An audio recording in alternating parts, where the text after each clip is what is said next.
जब हम इतिहास के पन्नों को पलटते हैं तो हमें कुछ ऐसी सभ्यताएं मिलती हैं जो आज भी रहस्य बनी हुई हैं।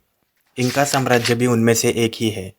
दक्षिण अमेरिका के ऊंचे ऊंचे एंडीज पर्वतों के बीच जहां पहुंचना आज भी आसान नहीं है, वहां एक ऐसी सभ्यता विकसित हुई जिसने बिना किसी आधुनिक तकनीक के अद्भुत शहर, सड़कें और खेती के तरीके विकसित किए।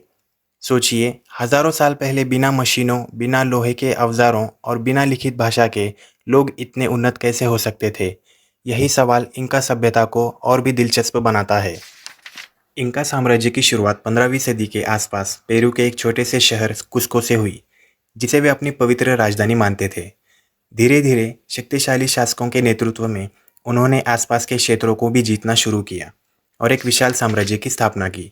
इस साम्राज्य के सबसे महान शासक पचाकुती थे, जिन्होंने न केवल साम्राज्य का विस्तार किया बल्कि इसे एक संगठित और शक्तिशाली राज्य में बदल दिया। उनकी राजनीति केवल युद्ध तक सीमित नहीं थी, बल्कि वे जीते हुए क्षेत्रों को अपने प्रशासन में शामिल कर लेते थे, जिससे उनका साम्राज्य और भी मजबूत बन जाता था। इनका सभ्यता की सबसे बड़ी खासियत उनकी निर्माण कला थी।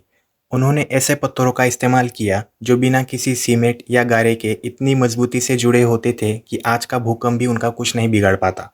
माचू पिचू, जो आज दुनिया के सबसे प्रसिद्ध ऐतिहासिक स्थलों में से एक है, उनकी ही अद्भुत इंजीनियरिंग का जीता जागता उदाहरण है।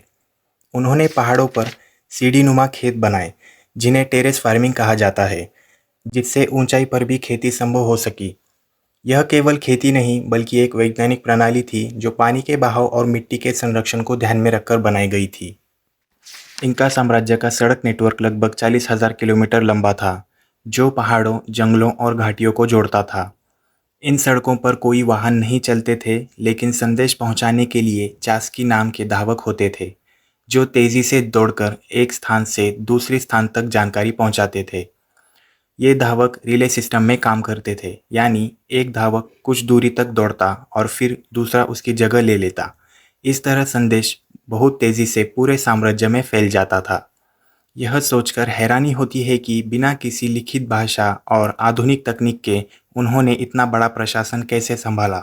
इनका समाज बहुत अनुशासित और संगठित था।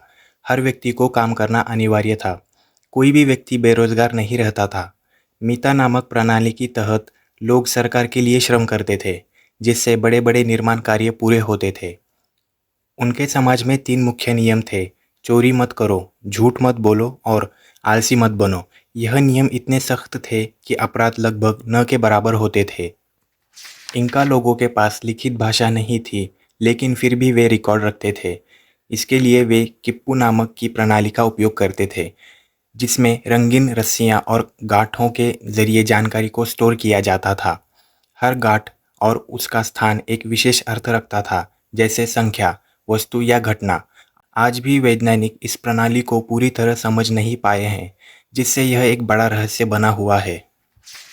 16वीं सदी में जब स्पेनिश विजेता फ्रांसिस्को पिजारो इंका साम्राज्य पहुंचा, तब यह पहले से ही आतंकी संघर्षों से कमजोर हो चुका था। उस समय 2 भाइयों अताहुआल्पा और हुआस्कर के बीच सत्ता के लिए गृह युद्ध चल रहा था। पिजारो ने इस कमजोरी का फायदा उठाया और 1532 में अताहुआल्पा को बंदी बना लिया। भारी फिरौती लेने के बाद भी उसने अताहुआल्पा की हत्या कर दी, जिससे इंका साम्राज्य का पतन शुरू हो गया। इसके साथ ही यूरोप से आए रोग जैसे चेचक ने लाखों लोगों की जान ले ली, क्योंकि उनके पास इन बीमारियों से लड़ने की कोई क्षमता नहीं थी। आज इंका साम्राज्य केवल खंडहरों में मौजूद है, लेकिन उसकी कहानी आज भी जिंदा है।